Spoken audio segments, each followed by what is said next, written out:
దేవుని పరిశుద్ధమైన నామం మహిమపరచబడును గాక. యేసయ్య మనల్ని ప్రేమించి ఈ 2025వ సంవత్సరం మొదటి దినమున దేవుని సన్నిధిలో సమకూడి యేసయ్యని ఆరాధించుటకు ఆయన ఇచ్చిన కృపను బట్టి దేవునికి సమస్త ఘనత మహిమ కలుగును గాక. దేవుని వాక్యంని మనం యేసయ్య వాక్యంని మనం ధ్యానిస్తాం. మన జీవితంలో మనకు నిజమైన ఆశీర్వాదం అంటే అది పరిశుద్ధ ఆత్మ చేత అభిషేకించబడటమే. మనందరూ కూడా యేసయ్య నా పట్ల ఒక ప్రణాళిక కలిగి ఉన్నారు, నాకు ఒక వాగ్దానం ఇచ్చారు, నా జీవితంలో నెరవేరుస్తారు, నేను ఈ సంవత్సరం యేసయ్య నాకు ఇచ్చిన మాటను బట్టి నా జీవితం సంతోషంగా ఉండింది అని చెప్పి సంతోషపడుతున్నాం. మనకు అత్యధికమైన సంతోషం, నిజమైన సంతోషం కలిగేది పరిశుద్ధ ఆత్మ ద్వారానే. పరిశుద్ధ ఆత్మ దేవుడు మనల్ని అభిషేకిస్తేనే యేసయ్య కొరకు నిజమైన క్రైస్తవులుగా మనం జీవించగలుగుతాం. ఈ 2025 సంవత్సరం ఏమి దాగి ఉన్నదో యేసయ్య మాత్రమే ఎరిగి ఉన్నారు. ఈ లోకంలోకి ఏం జరగబోతుంది, మనకేం జరగబోతుంది, ఇదంతా కూడా యేసయ్య మాత్రమే ఎరిగి ఉన్నారు. కనుకనే మనల్ని ధైర్యముతో ఈ సంవత్సరంలో యేసయ్యలో మనం జీవించుటకు మనకు కొన్ని వాగ్దానముల నుంచి యేసయ్య బలపరుస్తున్నారు. మనకు ప్రాముఖ్యంగా కావాల్సింది పరిశుద్ధ ఆత్మదేవుని అభిషేకం కావాలి. చూడండి, అబ్రహామును పిలిచి నేను ఆశీర్వదిస్తానని చెప్పారు. కానీ ఆశీర్వాదం అంతా కూడా భౌతికమైన ఆశీర్వాదం. కానీ యేసయ్య ఈ కొత్త నిబంధన కాలంలో మనకు ఇచ్చిన ఆశీర్వాదం పరలోక సంబంధమైన ఆశీర్వాదం. అది ఆత్మీయమైన ఆశీర్వాదం. ఈ లోకానుసారమైన ఆశీర్వాదాన్ని చూసి మనం మురిసిపోకూడదు. ఈనాడు ఆత్మీయ జీవితంని చక్కగా ప్రారంభించి లోకంలో ముగించుకున్న వాళ్ళు చాలామంది ఉన్నారు. ఆత్మీయంగా జీవితంని ప్రారంభించి డబ్బు మీద ఆశ కలిగి, పదవుల మీద ఆశ కలిగి చాలా పాపములు పడిపోయి దేవునికి దూరమైన జీవితంని చాలామంది జీవిస్తున్నారు. ఆత్మీయమైన సేవన చేసేవాళ్ళు పదవి మీద ఆశపడి ఆ పదవి మోహముతో ఈనాడు వాళ్ళకు దేవుడు ఇచ్చిన పరిచర్యను కూడా పక్కన పెట్టేసి ఆ పదవి కొరకు, హోదా కొరకు అటు ఇటు తిరుగుతున్న వాళ్ళని నేను ఎరుగుదును. అలాగనే ఆత్మీయంగా జీవితంని ప్రారంభించి వినకూడని వారు మాటల్ని విని దైవ సేవకులకు లోబడక ఎవరెవరు మాటలు విని వారిని చిన్న చూపు చూసి ధిక్కరించి జీవితంని పాడు చేసుకున్న వాళ్ళని కూడా ఎరుగుతుంది. ఎంతోమందిని చూస్తున్నాం. కానీ మనకు ఈ సంవత్సరం ఏం జరగబోతుంది మనకు తెలియదు. వాస్తవంలో ప్రపంచంలో అయితే 2025 is the year of third world war అని చెప్పి చెప్తున్నారు. కానీ ఈ 2025 సంవత్సరం మూడవది ప్రపంచ యుద్ధముగా ఉండవచ్చు అని ఒకవైపు ఈ 2025 సంవత్సరం భయంకరమైన కరువు కాలంగా ఉండబోతుందని ఇంకా ఒకవైపు. వీటన్నిటి మధ్యలో యేసయ్య చాలా త్వరగా రానే ఉన్నారు. యేసయ్య ఈ లోకమునకు రారు, కానీ మధ్య ఆకాశంలో వస్తారు. మధ్య ఆకాశంలో వచ్చినప్పుడు ఆయన పిల్లలందరినీ కూడా ఆయన తీసుకొని వెళ్తారు. ఆయన పిల్లలు అనబడినప్పుడు దేవుని మందిరంలో ఉండేవారు కాదు, బైబిల్ చదివేవారు కాదు, బళ్ళలో పాలు పొందేవారు కాదు, ప్రార్థించేవారు కాదు. ఎవరిలో పరిశుద్ధ ఆత్మ దేవుడు నివసిస్తున్నారో, ఎవరు ఆత్మలో పరిశుద్ధ ఆత్మ దేవుడు ఉన్నారో, ఎవరు తమ దేహంని పరిశుద్ధ ఆత్మకు ఆలయంగా సమర్పించుకున్నారో వారు అందరినీ కూడా యేసయ్య తనతో పాటు తీసుకెళ్ళబోతున్నారు. ఈ లోకంలో ఆత్మీయమైన, వాక్యానుసారమైన, దేవుని భయం కలిగిన దేవుని పిల్లలు యేసయ్య వచ్చినప్పుడు ఉండరు. యేసయ్య వచ్చి వెళ్ళిన వెంటనే 7 ఏళ్ళు శ్రమ కాలం, ఈ లోకంలో ప్రారంభమవుతుంది. సాతానుడు ఈ లోకంని స్వయముగా 7 సంవత్సరాలు పరిపాలించబోతున్నాడు. అయితే ఈ 2025 సంవత్సరంలో నాకు తెలిసిన వరకు నేను చాలా విషయం నేను మనసులో కలిగి ఉన్నాను. ఈ 2025 సంవత్సరంలో చాలా విషయంలో మనం మార్పుల్ని చూడవచ్చు. భౌతికంగా మార్పుల్ని చూడవచ్చు, ప్రభుత్వంలో మార్పుల్ని చూడవచ్చు, మనం ఆశ్చర్యపడే కార్యములు జరగవచ్చు. అదే సమయంలో దేవుని పిల్లలకు ఇబ్బందికరమైన ఒక పరిస్థితులు వచ్చినా కూడా ఆశ్చర్యపడటానికి లేదు. అయితే మనకు నిజమైన వాగ్దానం యేసయ్య ఏం చేశారంటే, మత్తయి రాసిన 3:11 వచనంలో ఆ వాగ్దానం ఏంటంటే, He will baptize you with the Holy Spirit. ఆయన పరిశుద్ధ ఆత్మ చేత మిమ్మల్ని మీకు బాప్తిసం ఇస్తారు అని చెప్పి తెలియపరచబడింది. మనకు నిజమైన వాగ్దానం ఏంటంటే, ఈ భౌతికంగా నీ అప్పుల్ని నేను తీరుస్తాను, నీ సరిహద్దుల్ని నేను విశాలపరుస్తాను, నీకు ఆర్థిక వనరుల్ని నేను సమకూరుస్తాను, నీకు మంచి ఆరోగ్యం ఇస్తాను, నేను నిన్ను అలాగ వాడుకుంటాను, నేను శత్రువుల దగ్గర నుండి కాపాడుతాను. ఇదంతా కూడా మనకు కావలసిందే. ఎందుకంటే పౌలు అపోస్తలుడు తన సేవను చేస్తున్నప్పుడు ఆయన శిరచాలలో ఉన్న సమయంలో పరిశుద్ధ ఆత్మదేవుడు ఇలాగూ పౌలు అపోస్తలుడి దగ్గర చెప్తున్నారు, నువ్వు భయపడవద్దు, ఈ పట్టణంలో నాకు చాలా మంది ప్రజలు ఉన్నారు అని చెప్పి పరిశుద్ధ ఆత్మదేవుడు అపోస్తలుడైన పౌల్ని ఈ పట్టణంలో చాలా మంది ప్రజలు నాకున్నారు, నువ్వు భయపడవద్దు అని చెప్పి ధైర్యపరిచారు. కనుక మనకు మనుషుల సహాయం కావాలి, మనుషుల దయ కావాలి, దేవుని దయ కావాలి, మనుషుల సహాయం కావాలి. మనల్ని ప్రేమించే మనుషులు ఉండటం కూడా నిజమైన ఆశీర్వాదం. ఎందుకంటే ప్రేమించేవారు ఎవరికి ప్రేమించేవారు లేరో వాళ్ళకే ప్రేమించేవారు ఉంటే ఎంత బాగుండిద్ది అనే విలువను ఎరిగి ఉంటారు. మనకు కొన్నిసారి దేవుడు సమృద్ధిగా అన్ని ఇస్తే మన హృదయం గర్వంతో నిండి ఉంటుంది. అంటే మనకు మన ఆలోచనలు గర్వం కలిగిన ఆలోచనలుగా ఉంటుంది. మనం ఇతరుల్ని చిన్న చూపు చూస్తాం. చిన్న చూపు అంటే చీమల్లా చూడటం, ఒక మస్కిటోలా చూడటం. ఎందుకంటే చీమలు కానీ మస్కిటోలు కానీ దోమల్ని ఏం చేస్తాం, నలిపేస్తాం, చంపేస్తాం కదా, లెక్క చేయము. చిన్న చూపు అంటే మనకంటే ఆర్థిక స్థితిలో కానీ ఆత్మీయంగా కానీ చదువులో కానీ తక్కువ స్థితిలో ఉన్న వారిని చిన్న చూపు చూడటం.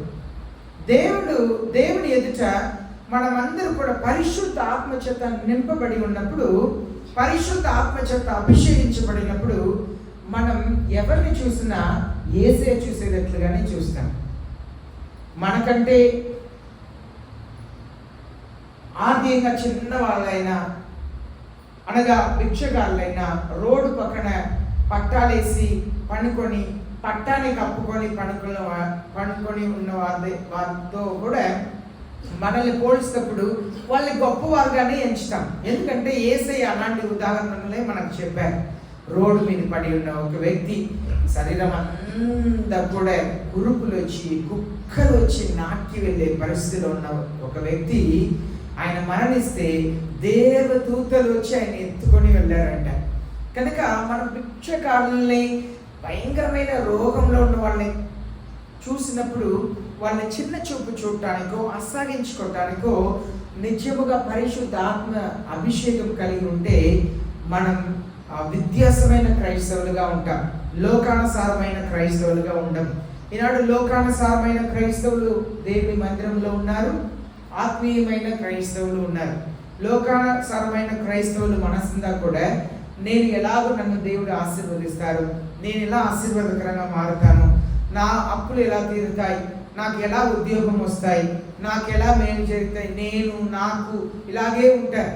కానీ ఆత్మీయమైన క్రైస్తవులు ఎప్పుడు కూడా దేవుని గురించే ఆలోచన చేస్తారు. నేను దేవునికి ఏం చేయగలుగుతాను, నేను దేవుని పరిచర్యలో ఏం చేయగలుగుతాను, నేను దేవుని విషయమై ఎలాగో నేను సంఘంలో దేవునికి ఉపయోగకరమైన జీవితం నేను జీవించగలుగుతాను. ఇద్దరు క్రైస్తవులే, కానీ లోకానుసారమైన క్రైస్తవులు వాళ్ళ ఆశీర్వాదం గురించి ఆలోచన చేస్తారు. నాకు ఆరోగ్యం కావాలి, నాకు మంచి ఉద్యోగం కావాలి, నాకు అది కావాలి, నేను ఇలాగ ఉండాలి. కానీ ఆత్మీయమైన క్రైస్తవులు దేవుని సన్నిధిలో నేను ఎలా దేవునికి ఉపయోగకరంగా ఉండగలుగుతాను, ఈ సంవత్సరం నేను ఎలా దేవుని కార్యం చేయగలుగుతాను, దేవుని పట్ల మనసు కలిగి ఉంటారు. కనుక మనకు ఈ సంవత్సరం కావలసింది పరిశుద్ధ ఆత్మ దేవుని అభిషేకం కావాలి. పరిశుద్ధ ఆత్మ దేవుని చేత బాప్తిసం పొందాలి. అనగా మనం నీటి మూలంగా బాప్తిసం తీసుకున్నప్పుడు ఏం చేస్తున్నాము? నేను లోక ఇచ్చలకు పాపములకు నేను మరణించి నేను యేసయ్య కొరకు నేను బ్రతుకుతాను, లోకంని వదిలేసి యేసయ్యని ముందు వచ్చి నేను నడుస్తాను అనే నిర్ణయంతో బాప్తిసం తీసుకున్నాను. పరిశుద్ధ ఆత్మదేవుని అభిషేకం పొందినప్పుడు మనం తలంపులు, మనం ఉద్దేశములు ఎలా ఉండాలంటే వాక్యానుసారముగా నేను జీవించాను, నేను యేసయ్యని మాత్రమే నేను ఇష్టపరుస్తాను. చూడండి, ఈ మాటని బాప్తిసం ఇచ్చే యోహాను చెప్తున్నారు, నా తర్వాత ఒకరు వస్తున్నారు, ఆయనే రక్షకుడు, ఆయన మిమ్మల్ని పరిశుద్ధ ఆత్మ చేత అభిషేకిస్తారు అని చెప్పిన తర్వాత యేసయ్య శిష్యుల మీది వారు ఊది మీరు పరిశుద్ధ ఆత్మదేవుని పొందండి అని చెప్తున్నారు. పరిశుద్ధ ఆత్మదేవుడు అంటే ఎవరో కాదు, కానీ దేవుడు వెలుగై ఉన్నారు, ఆయన ఎవరు మనం చూడలేము. ఆ దేవునికి ఉన్న ఆత్మే పరిశుద్ధ ఆత్మదేవుడు. అయితే ఆ దేవుడు మనుషులు కళ్ళారా చూడాలి కనుక ఒక స్వరూపంని దాల్చారు, అదే యేసు ప్రభు. ఇప్పుడు ఆ పరిశుద్ధ ఆత్మదేవుడు మనల్ని అభిషేకిస్తే మనం బ్రతికే విధానం అంతా మారిపోతాయి, మన ఉద్దేశములు మారిపోతాయి. ఈనాడు మనం ఉద్దేశములు మారట్లా, మన బ్రతుకు మారట్లేదు. కారణం ఏంటంటే మనం బాప్తిసం పొందాం, కానీ పరిశుద్ధ ఆత్మదేవుని అభిషేకం లేదు. శిష్యులు కూడా యేసయ్యతో ఉన్న కాలం ఎలా ఉండేవారంటే చిన్న చిన్న విషయాలకి అలిగేవారు, చిన్న చిన్న విషయాలని అపార్థం చేసుకునేవాడు. యేసయ్య శిలువ మరణం పొందక ముందు చివరి రాత్రి పస్కా పండగలో పాలు పొంది ఒక గదిలో వారందరూ కలిసి భోజనం చేయటకు, పండగ చేసుకునేటకు ఉన్నప్పుడు అక్కడ వాళ్ళందరూ కూడా తర్కించుకుంటున్నారు, వాదించుకుంటున్నారు. యేసు ప్రభు తరువాత నాయకుడు ఎవరు అని చెప్పి తర్కిస్తున్నారు. ఈనాడు చాలా చోట్ల కూడా సంఘంలో ప్రాధాన్యత కోరేవారు ఉన్నారు. నాకు ప్రాధాన్యత ఉండాలి సంఘంలో, సేవకుల తర్వాత ప్రాముఖ్యమైన వ్యక్తి అంటే నేనుగా ఉండాలి, నన్ను ప్రజలు గుర్తించాలి అని చెప్పి కొన్నిసారి సేవకుల్ని తక్కువ చేసి మాట్లాడటం, బయట వేరే ఎవరైనా సేవకులు కలిస్తే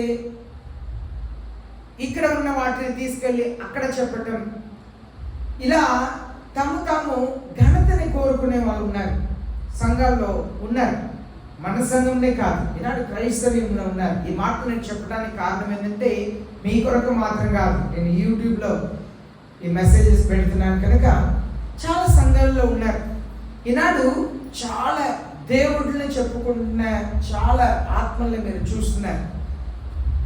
ఆ దేవుడు, ఈ దేవుడు అని చెప్పి ఇది అంతా కూడా పరలోకం నుండి సాతానుడిని దేవుడు త్రోసివేసినప్పుడు ఆయన మూడులో ఒక బాగా దేవదూతల్ని తనతో పాటు తీసుకొచ్చారు. ఆ దురాత్మలే ఈనాడు తాము దేవుళ్ళుగా ప్రకటించుకొని తిరుగుతున్నారు. ఎంత సత్యములంతా కూడా వాక్యంలో ఎదుగుతున్నప్పుడు పరిశుద్ధ ఆత్మదేవుడు నేర్పిస్తారు. అయితే నిత్యమైన ఆత్మీయమైన క్రైస్తవులుగా మనం ఉండాలంటే ఈ సంవత్సరం మనకు కావలసింది పరిశుద్ధ ఆత్మదేవుని అభిషేకం కావాలి. పరిశుద్ధ ఆత్మదేవుని అభిషేకం ఉంటే మనం ఎలా జీవించగలుగుతామని కొన్ని విషయాలను చూస్తాం.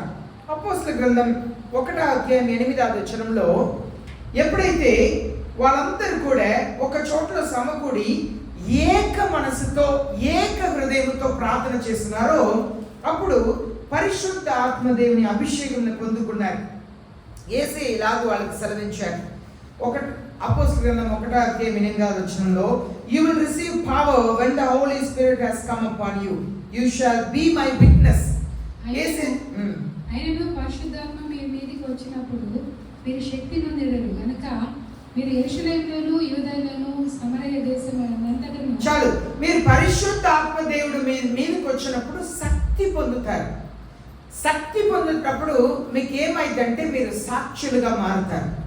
ఈనాడు పరిశుద్ధ ఆత్మ దేవుని అభిషేకం లేకపోవటం వల్లనే మనం శక్తి లేని క్రైస్తవులుగా ఉంటున్నాం.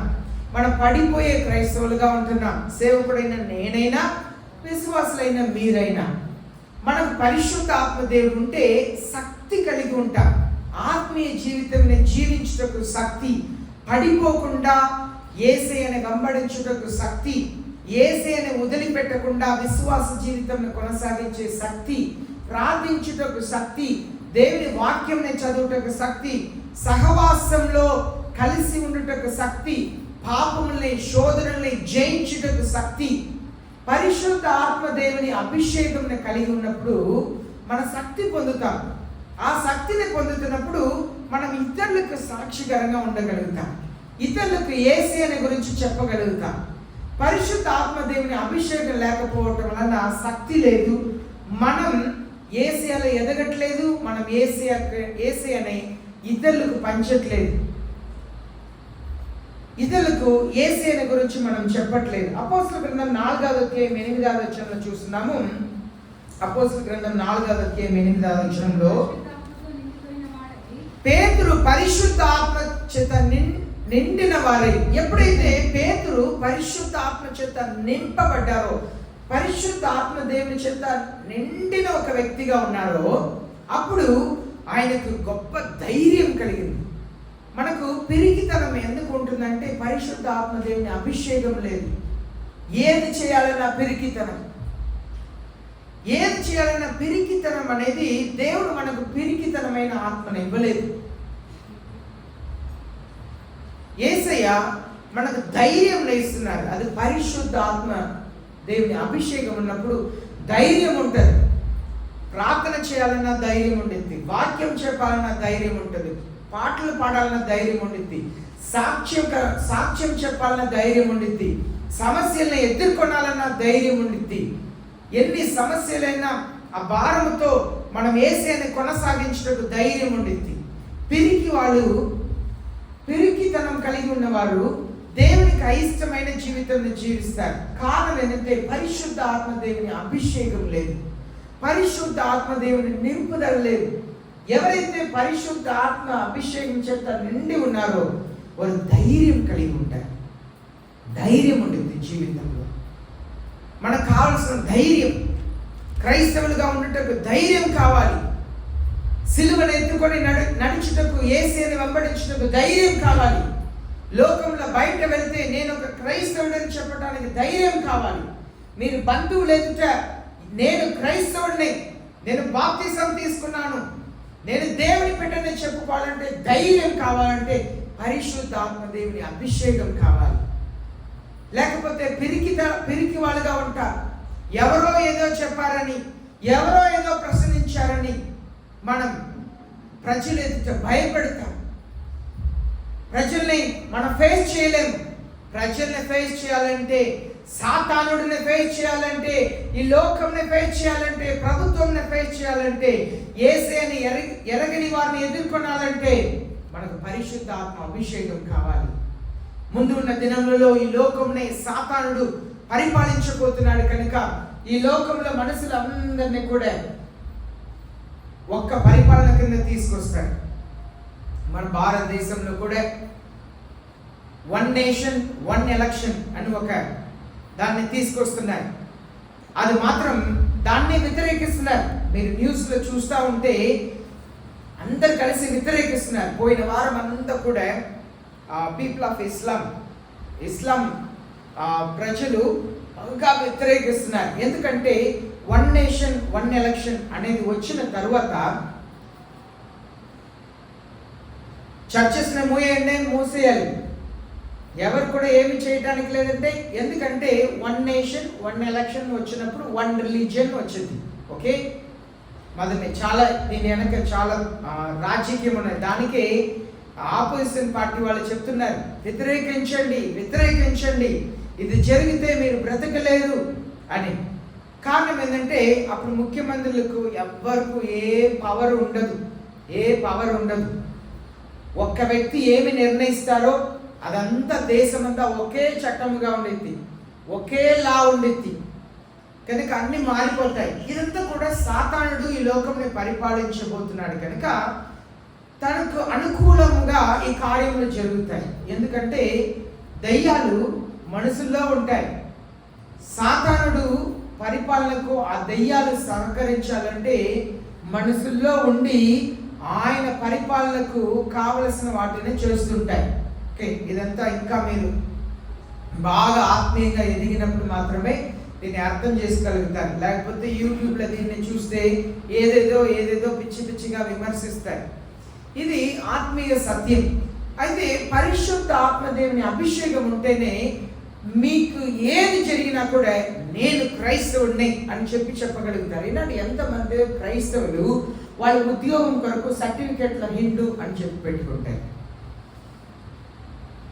సర్టిఫికెట్లు ఉద్యోగం కొరకు బాప్తిసం పొందుకొని ఉంటారు, కానీ సర్టిఫికెట్లో హిందూని ఉంటుంది. ఎందుకంటే అప్పుడే ఉద్యోగం ఉండిద్ది, నాకు అది వచ్చింది ఇది వచ్చింది అని చెప్పి ఆశపడుతుంటారు.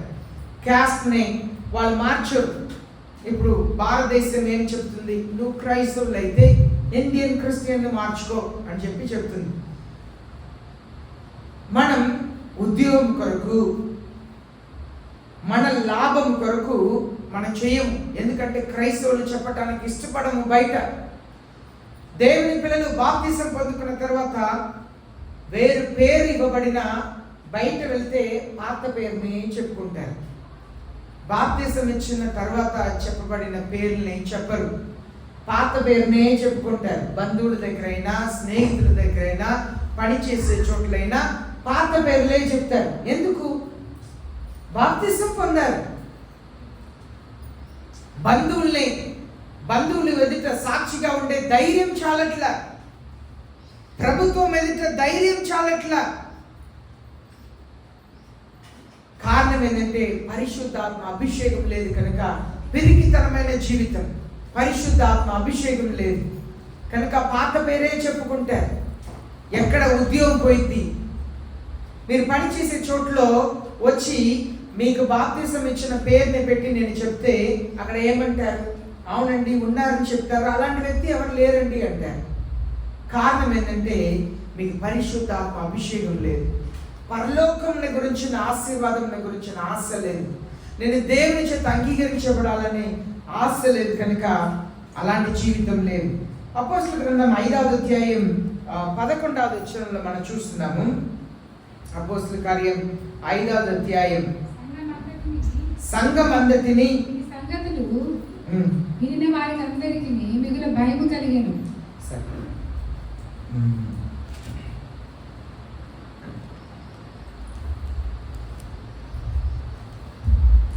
పరిశుద్ధ ఆత్మదేవుడు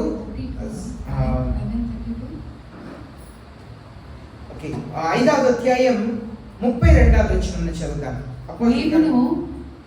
మేమును దేవుడు తనకి విధేయులైన వారికి అనుగ్రహించిన పరిశుద్ధాత్మయు ఈ సంగతులకు సాక్షులమై ఉన్నామని చెప్పింది. పరిశుద్ధ ఆత్మదేవుడు ఎవరికి ఇవ్వబడ్డారంట? విధేయులైన వారికి. విధేయత కలిగి ఉంటేనే పరిశుద్ధ ఆత్మదేవుడు అభిషేకం కలుగుతుంది. విధేయత కావాలి. సంఘంలో ప్రతి విషయంలో విధేయత కావాలి. విధేయత ఉన్న వాళ్ళకే పరిశుద్ధ ఆత్మదేవుడు అనుగ్రహించబడతారు. పరిశుద్ధ ఆత్మదేవుని అభిషేకం లేకపోతే మీరు సాక్షులుగా ఉండలేరు. పనిచేసే చోట్లో నేను క్రైస్తవుడిని అని చెప్పి మనం చెప్పలేము. కారణం ఏంటంటే పరిశుద్ధ ఆత్మదేవుని అభిషేకం లేదు. పరిశుద్ధ ఆత్మదేవుని అభిషేకం ఎందుకు లేదు? విధేయత లేదు జీవితంలో. దేవుని వాక్యములకు విధేయత లేదు, దేవుని సేవకులకు విధేయత లేదు. ఈనాడు సాతానుడు ఎంత భయంకరంగా పనిచేస్తున్నారంటే చర్చిలోనే ఉంటారు, విధేయత కలిగిన వాళ్ళలాగే కనపడతారు కానీ విధేయత ఉండదు. మంచి వాళ్ళలాగే కనిపిస్తారు కానీ మంచి మనస్సు ఉండదు. ప్రార్థన చేసే వాళ్ళలాగే కనిపిస్తారు, ఆత్మీయమైన వాళ్ళుగా కనిపిస్తారు, కానీ ప్రార్థన జీవితం ఉండదు. నేను అనే ఒక అహం ఉండిద్ది, గర్వం ఉండిద్ది. ఎప్పుడు విధేయత కలిగి ఉంటామో దేవుని వాక్యములకు, పరిశుద్ధాత్మ అభిషేకం విధేయత కలిగిన వారికే ఇవ్వబడుతుందంట. పరిశుద్ధాత్మ దేవుడు ఎవరు విధేయత కలిగి ఉన్నారో వాళ్ళకే ఇవ్వబడ్డారని దేవుని వాక్యం సెలవిస్తుంది. అపోస్తలుల కార్యం 7వ అధ్యాయం 57వ వచనంలో మనం చదువుతున్నాము. అపోస్తలుల కార్యం 7వ అధ్యాయం 55వ వచనంలో మనం చదువుతున్నాము. అప్పుడు వారు పెద్ద కేక వేసి చెవులు మూసుకొని ఏకంగా అతని మీద పడి పట్టింపు వెలుగు అతనికి సరే, తెలుగులో వేరుగా ఉంటుంది. ఇంగ్లీష్ లో 55వ వచనంలో being full of the holy spirit, అయితే అతను పరిశుద్ధాత్మతో నిండుకొనిన వాడై, పరిశుద్ధాత్మ చేత నిండుకొనిన వాడై. ఎందుకు పరిశుద్ధాత్మ దేవుడు ఎవరికి ఇవ్వబడతారంట? ఎవరు విధేయత కలిగి ఉంటారో వారికే పరిశుద్ధాత్మ దేవుడు ఇవ్వబడుతున్నారు.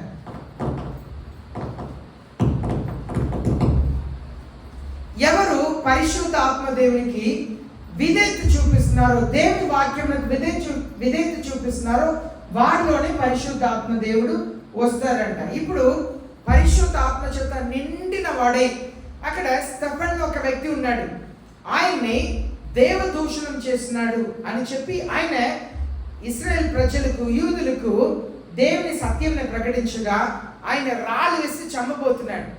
ఆయన రాళ్ళు వేస్తుంటే పరిశుద్ధ ఆత్మ చేత నింపబడిన వారై ఆయన పరలోకం వైపు చూస్తే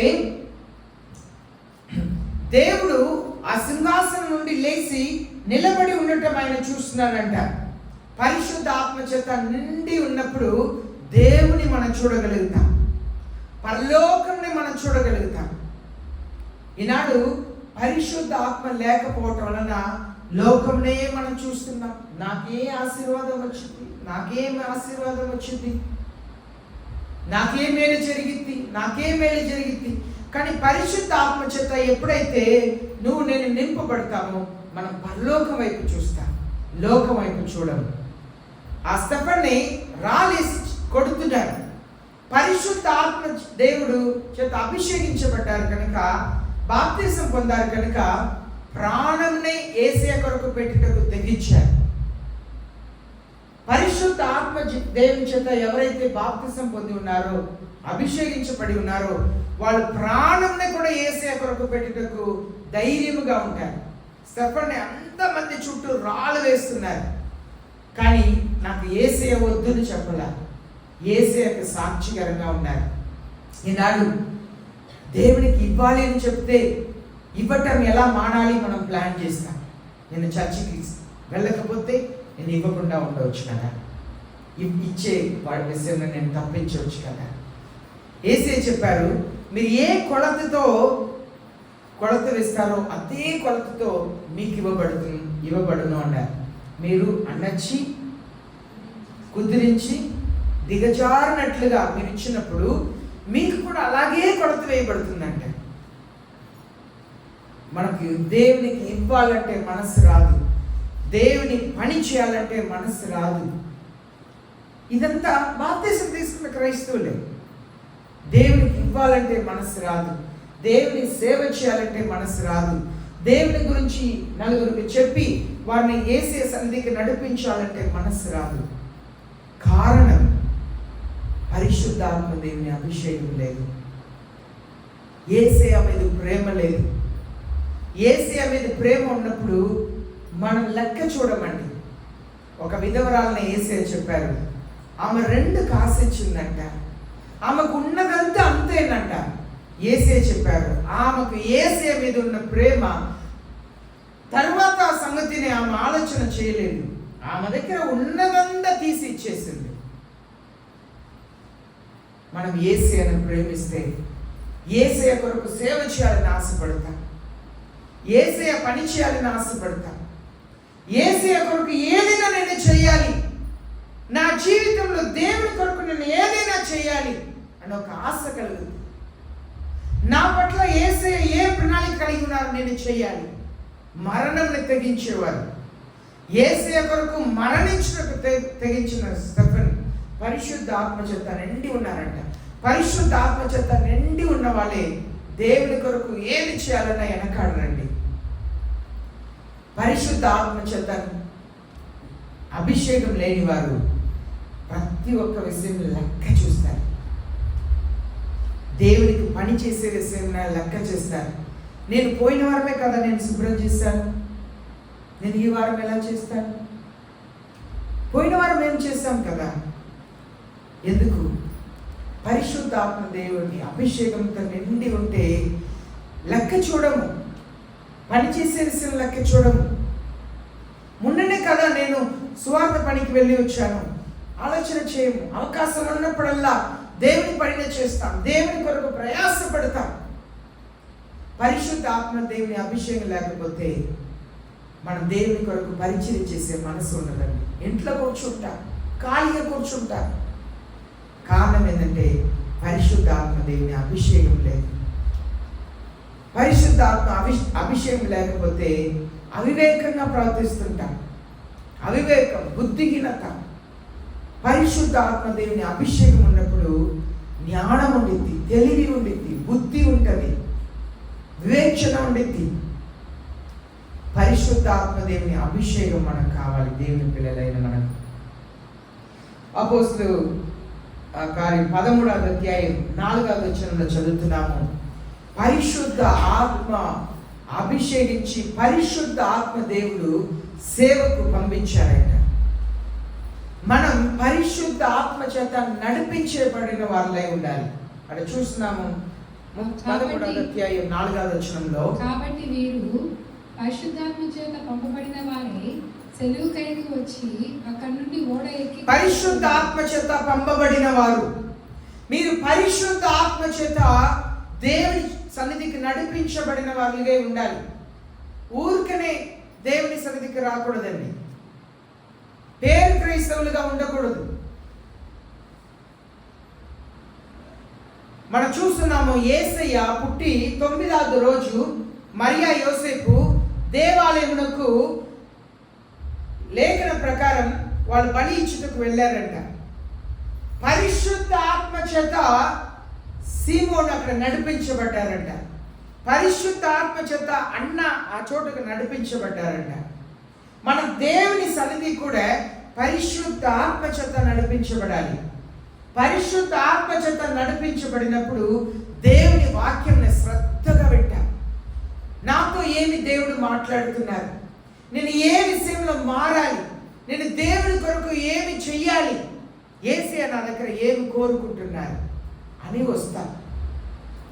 పరిశుద్ధ ఆత్మ చేత నడిపించబడకపోతే ఏ వాక్యం చెప్పినా దాంట్లో పొరపాటుని పట్టుకుంటారు.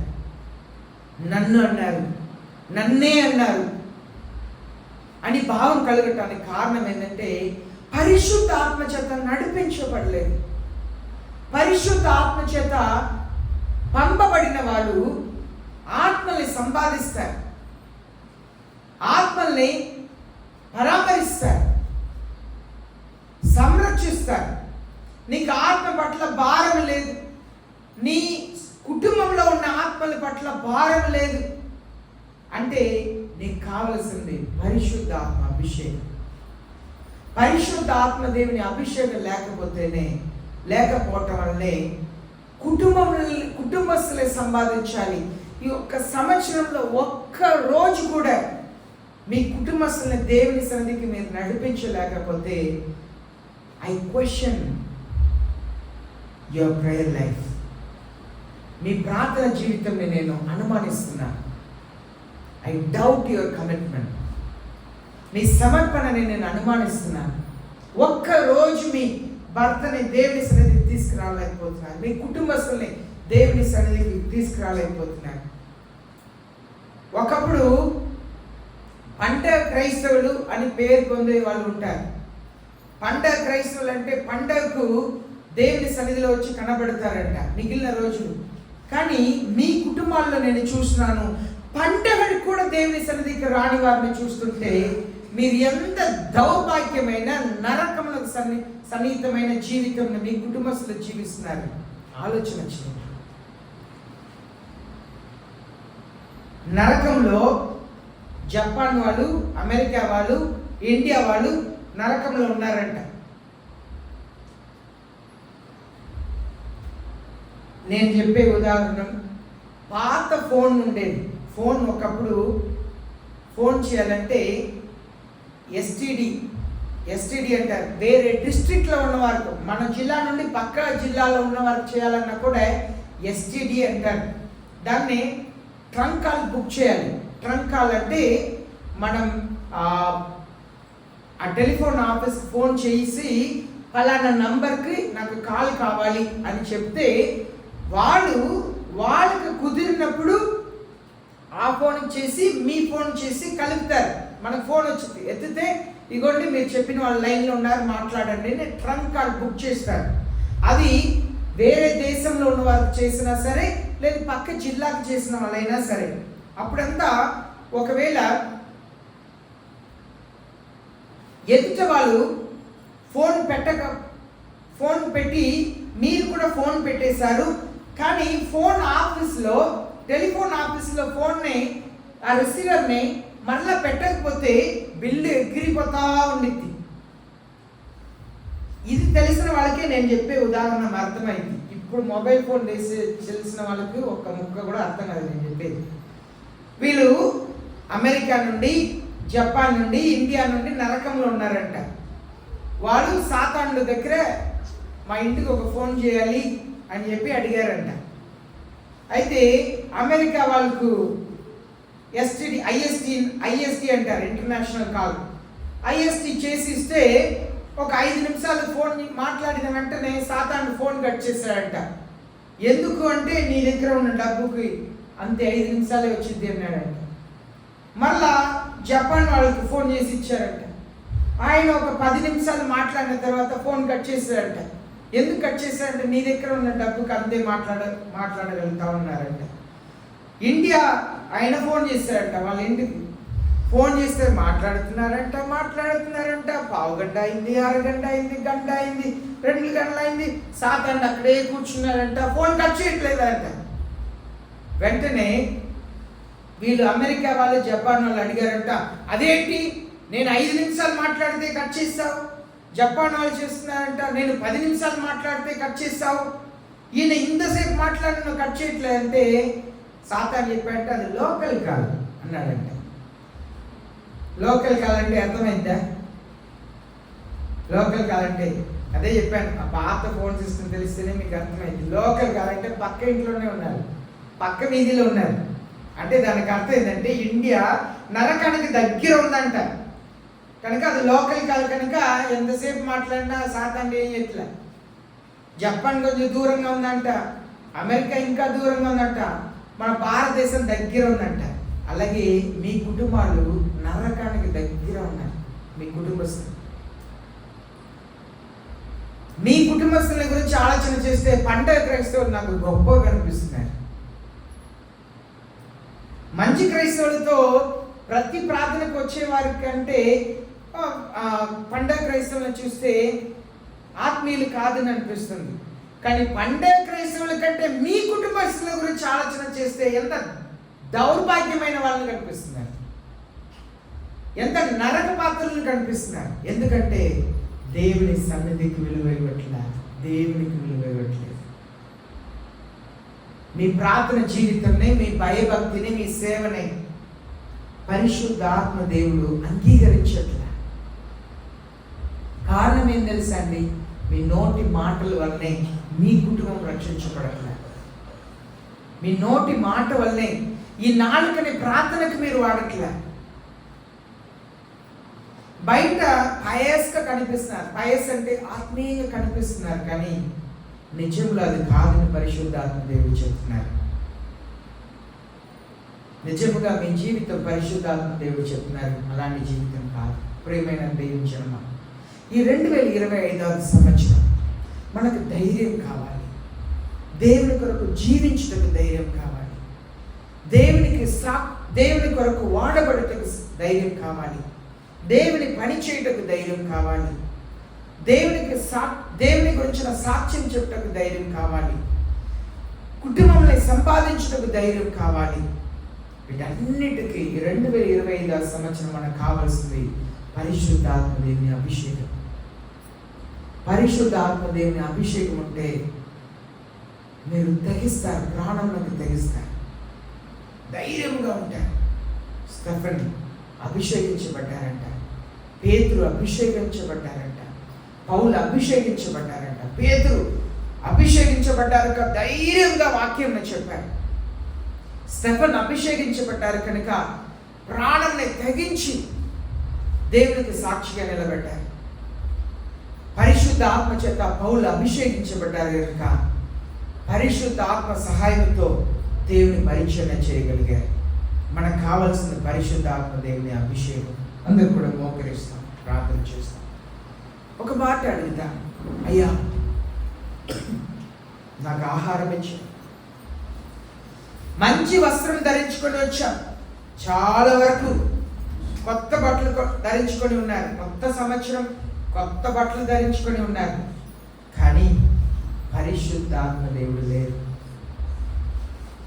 మనకు కావలసింది పరిశుద్ధాత్మ దేవుని అభిషేకం అండి. మన సంఘములకు కావలసింది పరిశుద్ధాత్మ దేవుని అభిషేకం.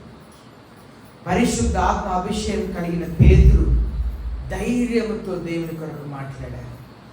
పరిశుద్ధాత్మ కలిగిన అభిషేకం కలిగిన స్టెఫెన్ ధైర్యంతో ప్రాణంలో పెట్టుటకు గ్రహించారు.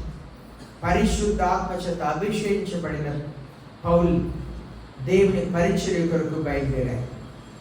పరిశుద్ధ ఆత్మ చేత అభిషేకించబడిన జీవితం క్రైస్తవులు జీవించుటకు మనం పిలువబడుతున్నాం. పరిశుద్ధ ఆత్మ దేవుడు మనలో లేకపోతే, మన పరిశుద్ధ ఆత్మ చేత నిండి ఉండకపోతే మనం శోధనలో పడిపోతాం. స్టెఫెన్ లాంటి కష్టకాలం వస్తే మనం దేవుని కొరకు నిలబడలేము. నేను ఒక క్రైస్తవుడిని ధైర్యంగా ప్రభుత్వంలోకి చెప్పలేము, బంధువుల దగ్గర చెప్పలేము, స్నేహితుల దగ్గర, పనిచేసే చోట్ల నేను ఒక క్రైస్తవుడిని మనం చెప్పలేము. పేతురు కలిగిన పరిశుద్ధ ఆత్మ అభిషేకం లేకపోతే మనం ఎవ్వరికూ యేసయ్య గురించి చెప్పలేము, యేసయ్య గురించి ప్రకటించలేము. పౌలు లాంటి పరిశుద్ధ ఆత్మ అభిషేకం లేకపోతే యేసయ్య కొరకు మనం బయలుదేరలేమండి. పరిశుద్ధ ఆత్మ చేత నడిపించబడలేము. మీ కొరకు మీరు ప్రార్థన చేయండి. చాలా మంది కళ్ళు మూసుకొని మౌనంగా ఉన్నారు, ఏదో ఆలోచనలో ఉన్నారు. కొందరికి అర్థమే కాకుండా కూర్చున్నారు, కొందరు మాత్రమే భారంతో అడిగేవాళ్ళు ఉన్నారు. నిజముగా నాకు పరిశుద్ధాత్మ అభిషేకం కావాలి. పరిశుద్ధాత్మ అభిషేకం అంటే అన్నీ ఉన్నట్లుగా అండి, అన్నీ ఉన్నట్లుగా పరిశుద్ధాత్మ అభిషేకం మనకు కావాలి. మనకు పరిశుద్ధ ఆత్మదేవుడు కావాలి. దేవుని కొరకు జీవించుటకు పరిశుద్ధాత్మ అభిషేకం కావాలి. మహాప్రేమ కలిగిన మా పరలోకపు తండ్రి, ఈ 2025 సంవత్సరం మీ పరిశుద్ధాత్మ అభిషేకం మాకు దయచేయండి. మీ పరిశుద్ధ ఆత్మ చేత మమ్మల్ని నింపండి ప్రభువా. మీ కొరకు జీవించుటకు మాకు సహాయం చేయమని యేసయ్య నామములో ప్రార్థిస్తున్నాం పరలోకపు తండ్రి, ఆమేన్. అందరు కూడా లేచి నిలబడదాం. మన విలువైన కాணிకని యేసయ్యకు సమర్పిస్తాం.